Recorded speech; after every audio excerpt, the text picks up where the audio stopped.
If you've blown 1, 2, 10, maybe more prop firm or personal trading accounts, you're not alone. And it can be very challenging to trade and not overtrade on these accounts because there's a lot of money being made or lost. Most traders don't fail because they can't make money. They fail because they can't keep their money. Being able to keep your money relies on you being disciplined to follow your rules. In this video, I'm going to break down exactly how to stop blowing your accounts so that you can live to trade another day and make money in the markets.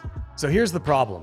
Most traders approach their trading accounts, especially prop firm accounts, like a lottery ticket. They think if I can just hit one big trade, I'm going to pass this account today. If I can just hit one big trade, I'm going to, make $2,000 and be able to take it out and pay myself. The problem with this way of thinking is that it leads to over leveraging or risk management or time management, and it ends up costing you your accounts. Trading is designed and inherently does punish emotional trading. So here's the thing. When you go through a prop firm account, you don't pass by trading big. I personally trade 20 of the Apex 50K funded accounts. When I'm trading, I'm looking for base hits. I'm looking for smaller trades. If you want to get started with a prop firm, you can use code TBM for the best discount always. It's what I trade with Apex. But the key is small, consistent days. I'm not looking for this home run style trade where I'm going to make all of this money or lose the account on the flip of a coin with one specific trade. It's about risk management and tightening up your losses as well as your profits so that you create the habit and the structure, being able to take money and keep that money. At the end of the day, you pass by surviving long enough. Market conditions change all the time. There's going to be times with extreme volatility where your trading is not up to par. There's going to be times where you are trading in extreme volatility and you're trading really well. But at the end of the day, you didn't get to trade either one of those things if you blew up yesterday. So it's about living to survive to trade another day. So what's one of the biggest problems that traders face and blow up accounts because of? They're trading too much size. Traders love to leverage up. Why? Because it means we can make more money. The flip side, we can lose a lot more money and we can blow accounts. And I know it happens all the time. I've experienced it myself. If I see what I think is a perfect setup and all of a sudden I throw on a ton of size, if I haven't been seeing the market cleanly, I still throw on a ton of size, guess what's gonna happen? It's gonna humble me real quick and I'm gonna take a big losing trade and potentially blow up that account. What I want you to do instead is trade consistent size and have consistent risk. When you're going and you're looking at your screens, don't randomly open up a trade or take off your stop loss because you think it has to work. Trading doesn't work that way. No trades have to work. In fact, we have to assume that trades are not going to work. So if this trade is not going to work, what am I willing to risk for that idea? When you take off your stop loss, you're essentially saying, I'm risking my whole account for this idea. Is that smart? No. I need to have defined risk on every single trade that I take, and I need to have defined leverage on every single trade I take. I need to be consistent about how many contracts I'm trading in order to consistently build the account, not try and YOLO to a certain random threshold that at the end of the day, you decided what it was. The market doesn't care what your threshold is. It doesn't care if you made $1,000 today or $2,000 today or $100 today. The market just moves. It's up to you to decide, what am I comfortable with here? How much am I comfortable with making? How much am I comfortable with losing? One thing that I think is helpful is to have a maximum risk per trade, no matter what. And if things are looking a little easier or your entry is a little tighter, bring that risk up and make it even smaller, but you should always have an absolute maximum amount that you're willing to lose on that specific trade. An example of this would be, for me, I'm not willing to lose more than $500 on a specific trade. If I see a trade that has an entry right around the invalidation point, I might risk only $100. I brought that stop loss up, but I'm never willing to bring my stop loss lower and risk more than $500 in a day. That will inherently help you stop blowing as many accounts, and it will keep you in the game longer by having a number that you don't go above ever. That is also super important as you grow your balance. A thing that I see happen to a lot of people is that they start growing their balance and they inherently start trading more size and opening up their risk because they think that they have a little bit more padding. That's not true. It might eventually be true, but people do it way too quickly. So what I would say is when you think that you're gonna put on more size or open up your trades because your balance has grown more, don't. In fact, I would say push it back 4 or 5 or 6 or 10 times of thinking that exact same thought. At the end of the day, it's inevitable. The day that you size up and you open up your stop loss more just because you have more account balance, you're going to end up tilting, revenge trading, blowing your account, losing more than you're comfortable with losing, and things just go very poorly very quickly. So as you grow your accounts, keep that consistent max stop loss size and a consistent contract size so that you can continue to grow the account in a very scalable daily way instead of swinging bigger, missing bigger. Another thing that happens to traders, and the reason why they blow their accounts, is overtrading.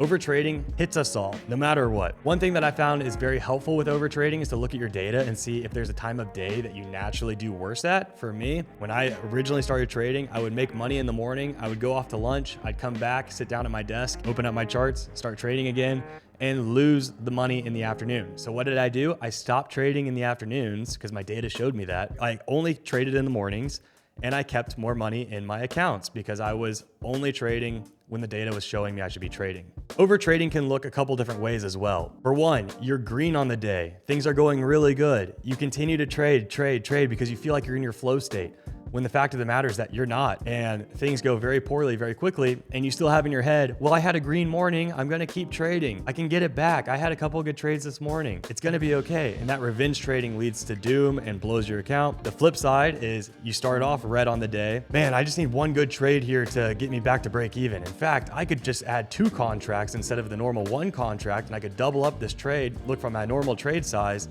and I'll be green on the day. Easy. It doesn't work that way. In fact, when you size up like that on a day where you're starting to revenge trade, a lot of times you just end up blowing the account instantly, if not later that day, because you are sizing up on a day where you're not seeing the market clearly. Overtrading causes a lot of different problems. It makes you emotional. It makes you kind of get that hazy look when you're staring at your charts and you're not seeing things clearly. You're trying to end the day green because you don't know and you can't accept a loss. Your entries become low quality, and it ends up becoming a death by 1,000 cuts if you do manage to have a stop loss. But we all know a lot of times when you're starting to revenge trade or overtrade and you're trying to catch back up, you take off that stop loss to give it just a little bit more breathing room, and things go terribly wrong and you blow the accounts. So stop overtrading and keep that risk tight. That's the main principle here, is keep that risk tight, and the contract size is the same. Learn how to lose. The number one account killer out there is revenge trading. We've all been here. We've all done it. I've talked about it a little bit already, but it's the number one account killer. The number one cause for personal accounts and prop firm accounts getting blown up. Very rarely does someone have very consistent risk management and blow their account in one day, right? A lot of times people don't really lose accounts in a day if they have very tight, strict risk management. That being said, revenge trading and taking off the risk will literally blow your accounts that day. We've seen it a ton. We've all experienced it.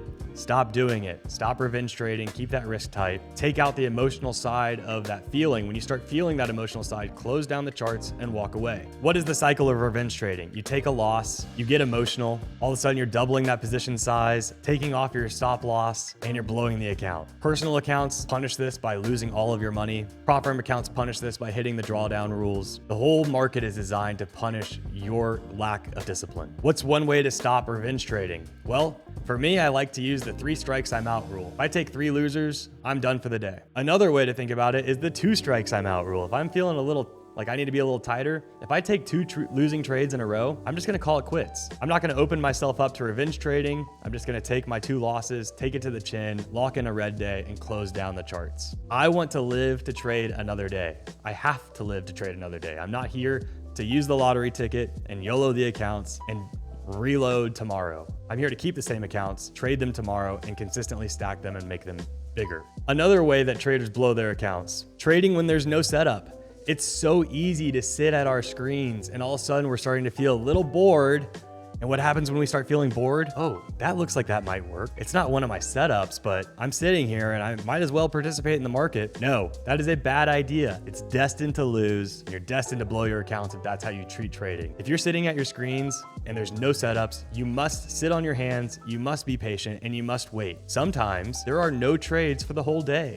It's not often that happens, but it happens. And you have to be able to sit there and do nothing all day long, because doing nothing is better than losing trades and blowing your accounts. If you start the habit of taking trades when you're bored, it's like a white lie. It grows and grows and grows. You will naturally find yourself starting to do it more and more and more because you have practiced doing that. If you don't want to blow your accounts by being bored and taking trades that you shouldn't trade, or it's the overnight session, your wife is out, you open a beer, you open your charts, it's not it. Treat it as a profession. You're doing this for a job. You must sit and treat every day the same and be patient and wait for your setups. The last reason that I think people are blowing their accounts constantly, and one that's affected me in the past as well, is you're trying to do it too fast. It's very easy to see big numbers on social media or even your own trading accounts and want to replicate that every single day.